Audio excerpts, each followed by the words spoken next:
សួស្តីបងប្អូនទាំងអស់គ្នាវិលត្រឡប់មកជួបគ្នាវិញទៀតហើយនៅក្នុងថ្ងៃនេះដែរខ្ញុំនឹងធ្វើវីដេអូបង្ហាញពីរបៀបនៃការទាញយកវីដេអូឬក៏ការ download វីដេអូពី Facebook មកកាន់ទូរស័ព្ទដៃរបស់យើងអញ្ចឹងណាអញ្ចឹងឧទាហរណ៍ថាយើងមានវីដេអូ reel ឬក៏វីដេអូអីផ្សេងនៅក្នុង Facebook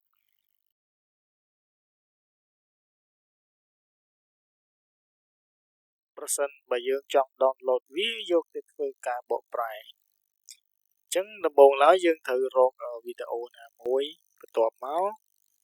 យើងคลิก play វាទៅហើយដើម្បីយើងយក link វាទៅធ្វើការ download អញ្ចឹងឧទាហរណ៍នៅក្នុងវីដេអូនេះជាក់ស្ដែងអញ្ចឹង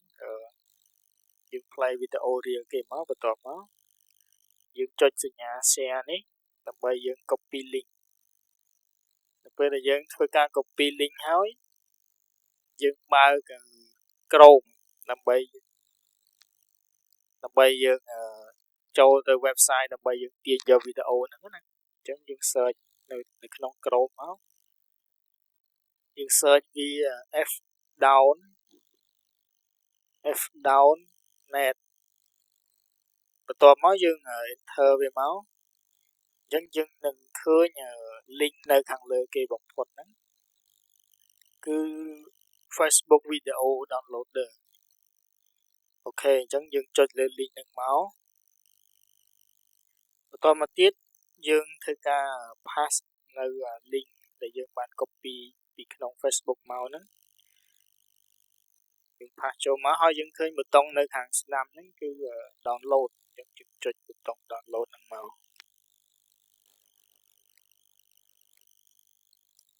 អូខេនៅពេលដែលយើងចុចប៊ូតុងហ្នឹងហើយវានឹងចេញរូបវីដេអូមួយឲ្យយើងមើលថាត្រូវរបស់យើង copy នឹងអត់អញ្ចឹងណាបន្ទាប់មកយើងចុចប៊ូតុងកណ្ដាលនេះគឺ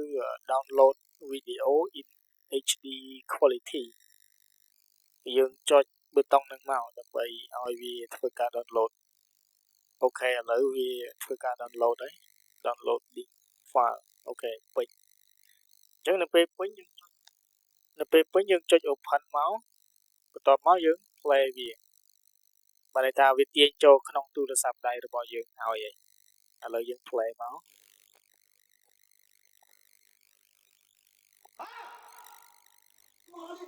都瞎是不是？你会不会说话？什么都瞎呀？咋的呀？啊？等你了吗？等我，好他妈不要说话啊！